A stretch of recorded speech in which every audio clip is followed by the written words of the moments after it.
ano passado, o Espírito Santo registrou, gente, mais de 12 mil divórcios. É o maior número desde a pandemia, em 2020, quando aconteceram 8.479 divórcios. E um dos motivos apontados por especialistas para esses números são os jogos de apostas. Nós conversamos com uma advogada que atendeu pelo menos 4 casos de divórcio só por esse motivo aqui no Espírito Santo.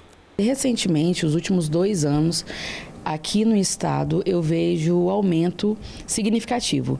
Eu disse que entre os últimos 12, 13 meses, dos 10 casos de divórcio que eu atuei, 4 possuem um link com o vício de aposta específico. E agora a aposta online.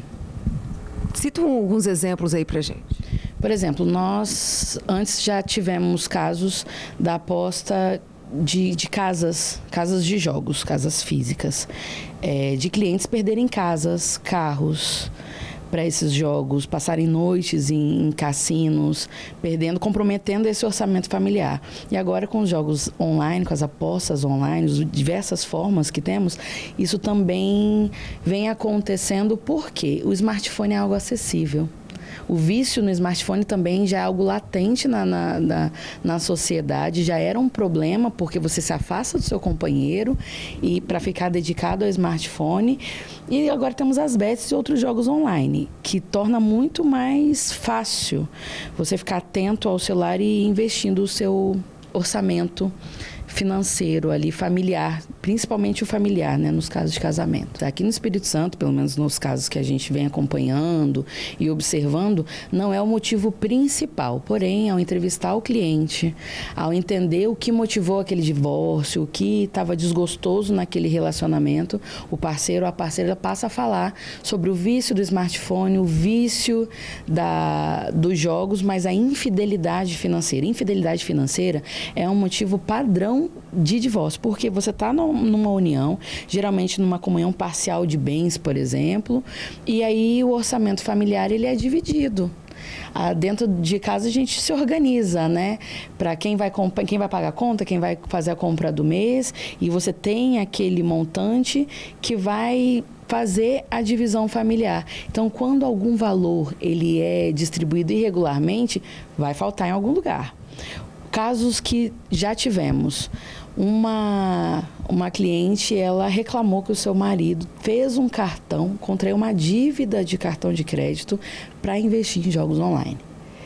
E aí o pagamento dessa dívida ficou comprometido no orçamento familiar e ela só foi se dar conta disso porque ao fazer o divórcio, a gente faz a divisão de bens e dívidas. Em regime parcial de bens, comunhão parcial de bens, que é o casamento padrão, a gente faz a divisão de bens e dívidas. E dívida de cartão de crédito é a dívida do casal. E a gente acaba entrando numa outra complicadora. Por quê? Dívida do casal, como eu, parceira, vou pagar a dívida do cartão de crédito de algo que eu não usufruí. E a dificuldade é comprovar isso em juízo. Porque a dívida do cartão de crédito, se foi em benefício da família, é dividida entre os dois. Agora, se eu vou precisar alegar que aquele vício, que aquela despesa foi contraída pelo único parceiro em benefício próprio. Aí sim eu consigo afastar a minha responsabilidade jurídica sobre aquela dívida. Vocês têm visto crescer esse aumento no número de divórcios? E aí, qual é a dica? Ficar atento nesse relacionamento? O Brasil tem a cultura de aposta, então é muito difícil identificar que o seu parceiro ou até mesmo você seja um viciado em aposta ou não. E aí a identificação, entender o que é vício, o que é saudável é o mais importante. A gente vai para o início ali da relação conjugal, entender o parceiro, a conversa. Antes de se relacionar, entender quais são os vícios daquela pessoa, observar, né, o que ela gosta de fazer, quais são os costumes, porque a aposta é um costume, é uma cultura.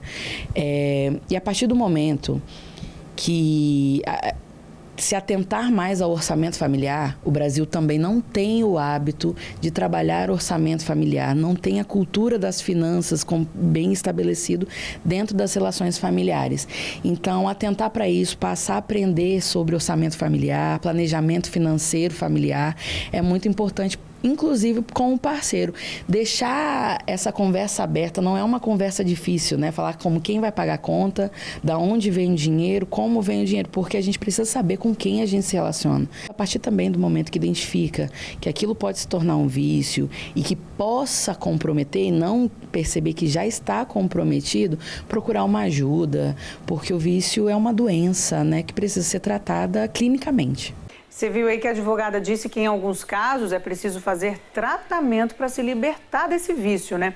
A Secretaria Estadual de Saúde informou que o tratamento das pessoas que possuem vícios em jogos digitais acontece a partir das unidades básicas de saúde, que são as portas de entrada da rede de atenção psicossocial do SUS.